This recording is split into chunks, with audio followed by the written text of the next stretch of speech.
You like close side-by-side racing? You're in the right place for the 10th race of the 2011 Three Rivers RC racing season on June 25th, 2011 for the MrOzzy15 400. A very cool day here in the Pittsburgh area, only 65 degrees Fahrenheit, but this race was supposed to be running 2 nights ago, delayed 2 days due to severe rain moving through, so these cars should be set up for night conditions, which should provide for some great racing.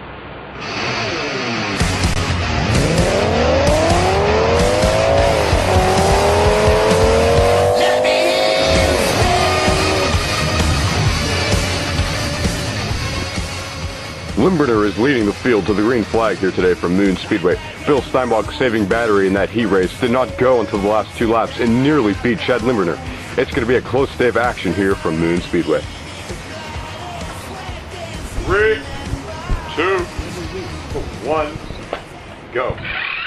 And they're loose. The green flag is flying. Chad Limburner gets an amazing start to this one, leading lap number 1. Bill Steinbach looking to the inside, coming through turn number 2, looks outside. He gets the runoff of turn number 4 and leads lap number 2. Yeah, he really pushed Limburner, and then Limburner pushes him back in turn 2. That was amazing. We didn't see a caution down there in turn 4 because it wasn't enough, but Limburner pushed Steinbach right around. Now they'll go around once more, choosing lanes this time on the back stretch, and that transfers onto the front stretch, but they are single file this time. Trouble now. Lap 5, we have a caution here as Steinbach pushes Limburner around. A good restart by the whole field. Bill Steinbach is still your leader going down the back straightaway, going into turn number 3. Chad Limburner looks to the inside, does not have enough, and he wrecks up in turn number 1, hitting that cone, causing our 4th caution here on lap number 7. Bill Steinbach is choosing the inside lane, and that number 1 Chevrolet Corvette got an amazing restart over that Ferrari. Going down the back straightaway, the Ferrari looks to the inside, stays right behind that Corvette, drafting all the way down the front stretch. Yes, he does. Drafting, as we can see already, is playing more of a role than it has in the past few races, as we have a caution on lap 9, as Limburner just messes up his entrance, just miscalculates completely and hits the turn 3 cone. We have a beautiful restart here. Steinbach just pushing Limburner again. We see that Corvette manhandling that Ferrari as he bounces around on the backstretch, and he will take the lead, the Corvette. Going down the back straightaway side by side, and they settle things down the single file, coming out of turn number 4.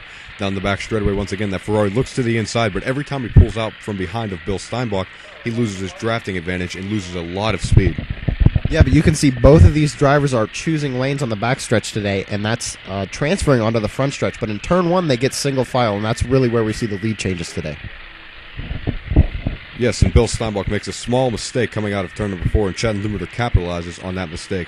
Coming out of turn number 4, Bill Steinbach, your leader still. He wrecks up in turn number 1, but he gets the car going quick enough to not cause a full course caution. He's still your leader, but Chad Limburner made some major ground on him under that mistake, didn't he?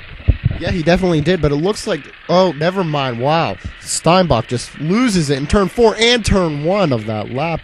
Limburner has quite a lead now. He took the lead right from Steinbach and put him down as far as he was down here on lap 20. That number 1 Corvette's choosing the outside lane over the Ferrari running on the inside. That outside, you can really keep your RPMs up there and keep your lap times through the roof and have a much faster car. And it's working for him. He looks to the outside, still using that inside for the number 8 Ferrari, and it worked there, didn't it? Yeah, it did, but Limburner bounced him down in turn 4, and Limburner is still your leader. Going down the back straightaway, the number 1 Corvette trying to catch that draft behind the Ferrari. Lap 25, 10 laps remaining. Coming out of turn number 2, Bill Steinbach takes the lead from Chad Limburner. Limburner looks to the inside to try to regain the lead.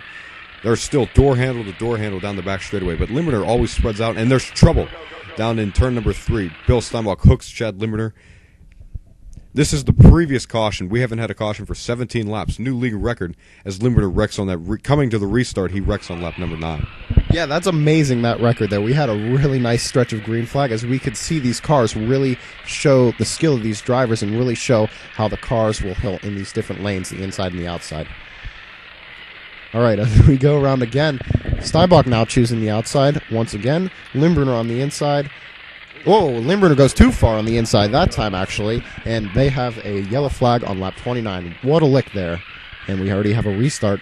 Steinbach with the jump again. We've seen that all day. That's really played out to his advantage. Yes, 4 laps to go, 4 circuits around Moon Speedway. It can be about 1 minute, and we have another caution here on lap 31. Instant replay. Now this is the previous restart. You can see Limburner, his wheels are turned here, so he lost a lot of power going directly to those rear wheels for power, and he did not get a very good restart on Bill Steinbach there. No, not at all. And that's one of the factors that Bill Steinbach has been capitalizing all day. Limburger has not been on his game for those restarts.